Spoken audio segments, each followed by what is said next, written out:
اعوذ باللہ من الشیطان الرجیم بسم اللہ الرحمن الرحیم الحمد للہ رب العالمین والعاقبۃ للمتقین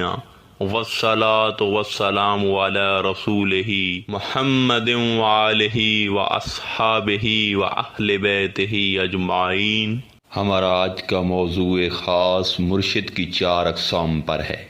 مرشد شریعت، مرشد طریقت، مرشد حقیقت اور مرشد معرفت۔ سامعین کرام، ہم آج کی اس ویڈیو میں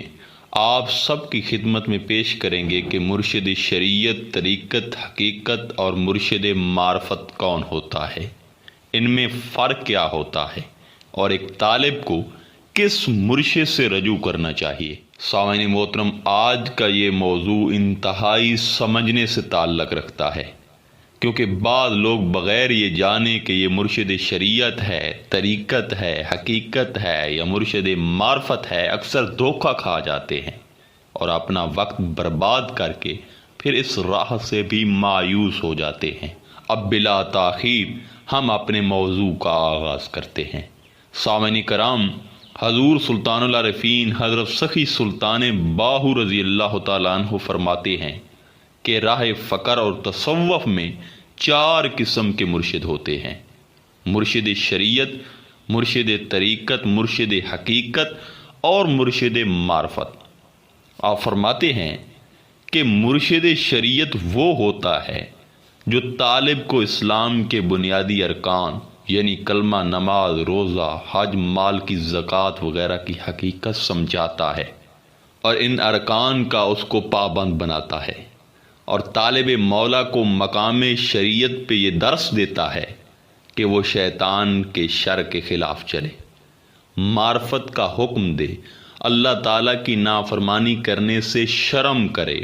اپنے ارد گرد فرض، واجب، سنت اور مستحب کے 4 حصار قائم کرے اور اس قلعے کے درمیان اللہ تعالیٰ کی توفیق کو اپنا ساتھی بنا کر عبادت کرے۔ اب اہم چیز سمجھنے والی یہ ہے کہ اگر وہ مرشد صاحب شریعت ہے، عالم فاضل ہے اور طریقت میں وہ نہیں ہے یا طریقت میں کامل نہیں ہے، تو اگر اس کا مرید محض عابد اور زاہد بننا چاہتا ہے تو وہ عبادت اور اس مرشد پر اکتفا کر سکتا ہے۔ لیکن اگر کوئی آدمی قرب خدا بندی کا مشتاق ہے اور طلب الہی رکھتا ہے، اللہ کا طالب ہے، تو پھر اس طالب کو اگلے درجے کے مرشد طریقت کی ضرورت پیش آئے گی، کیونکہ جو مرشد صرف شریعت کا درس دے مگر طریقت یعنی باطن سے بے خبر ہو تو پھر یہاں کام نہیں بننے والا۔ حضرت سخی سلطان باہو سرکار فرماتے ہیں کہ جب تم کسی ایسے فقیر کو دیکھے جو زہد و تقوی، ریاضت، چلہ کشی اور عبادت میں تو بہت محنت کرتا ہے مگر باطن سے بے خبر ہے، تو سمجھ لو کہ وہ گمراہی کے بیابان میں بھٹک رہا ہے۔ اب مرشد طریقت کون ہوتا ہے؟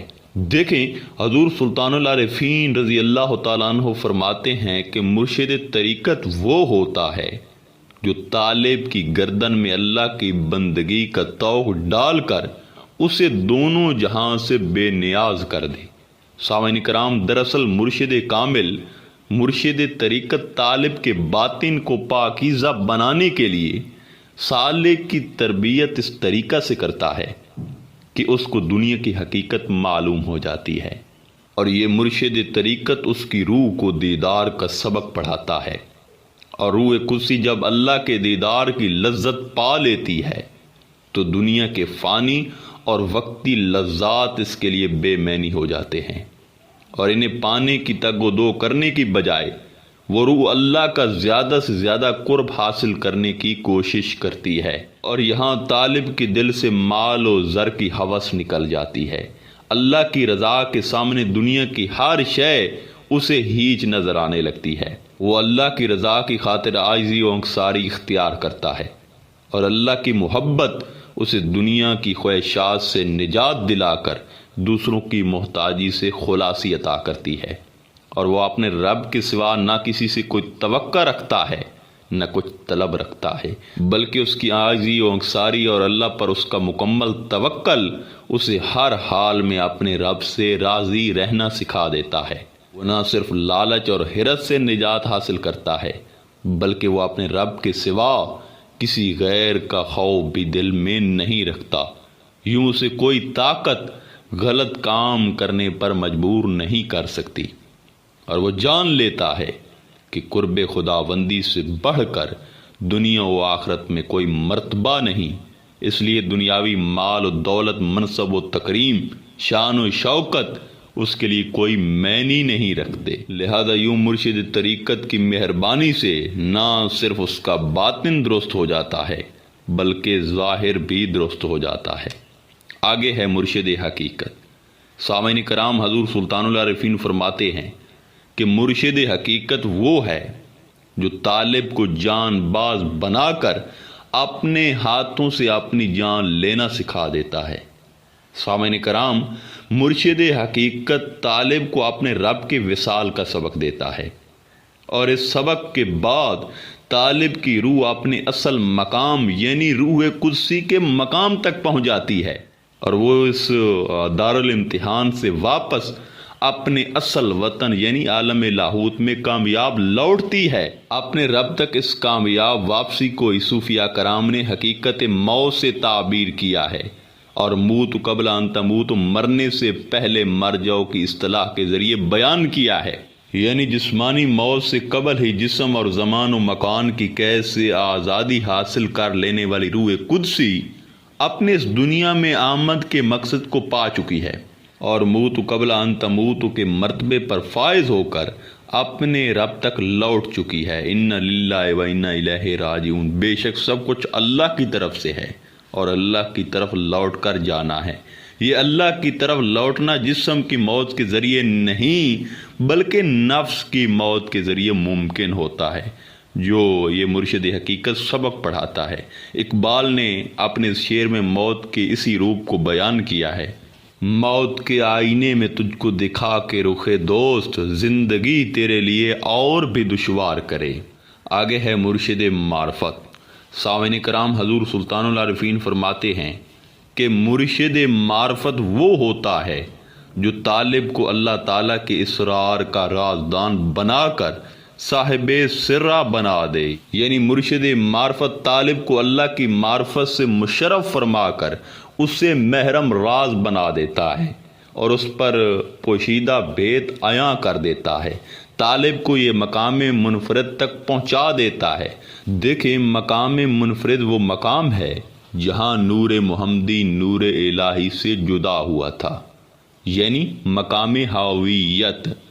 دیکھیں، مرشد کا پہلا درجہ شریعت، پھر طریقت، پھر حقیقت اور انتہائی مرتبہ معرفت ہے، اور مرشد کے ان مقامات کے درمیان سامعین کرام کوئی تھوڑا سا فرق نہیں بلکہ زمین و آسمان کا فرق ہے۔ سامعین کرام، حضور سلطان صاحب فرماتے ہیں کہ طالب کو 4 قسم کے مرشدوں کی طرف رجوع کرنا چاہیے، یعنی مرشد ایک ہی ہو مگر وہ شریعت میں بھی کامل ہو، اس کے بعد طریقت میں بھی کامل ہو، پھر حقیقت اور آخر میں معرفت میں بھی کامل ہو۔ لہذا جس نے تصوف کے یہ 4 زینے نہ پڑھے اور نہ جانے ہوں، یا ان 4 مقامات میں سے کوئی ایک آدھ چھوڑ گیا ہو، تو وہ مرشد کامل نہیں ہوتا اور اس کی نگرانی میں طالب کامیاب نہیں ہو سکتا۔ حضور سلطان صاحب فرماتے ہیں کہ جو صاحب نظر ناظر اور صاحب وصال مرشد کامل ہوتا ہے وہ ہر وقت حضور حق میں حاضر رہتا ہے، یعنی جو شریعت میں بھی کامل ہو، طریقت میں بھی، معرفت میں بھی، حقیقت میں، وہ ہر وقت حضور حق میں حاضر رہتا ہے، اور اسے اس قدر قوت و قدرت حاصل ہوتی ہے کہ وہ 1000 کوس کے فاصلے سے اپنے طالب کو جذب قلب کے ذریعے اپنے پاس حاضر کر لیتا ہے اور اسے ایک ہی نظر میں مقام شریعت و طریقت و حقیقت و معرفت طے کرا کے اسے حضور حق میں پہنچا دیتا ہے، اور طالب ہمیشہ کے لیے راہ حق پر گامزن ہو جاتا ہے، اور یہ وہ راہ ہے جسے صاحب نظر اور صاحب وصال مرشد اور منظور نظر طالب کے سوا کوئی نہیں جانتا۔ آخر میں دعا ہے کہ اللہ تعالیٰ آپ سب پہ کرم فرمائے اور آپ سب کو مرشد کامل عطا فرمائے، اور جن کو مرشد کامل ملا ہوا ہے ان کو مرشد سے کچھ حاصل کرنے کی توفیق عطا فرمائے۔ انشاءاللہ تعالی ملتے ہیں ایک نئے موضوع میں، تب تک اللہ نگہبان۔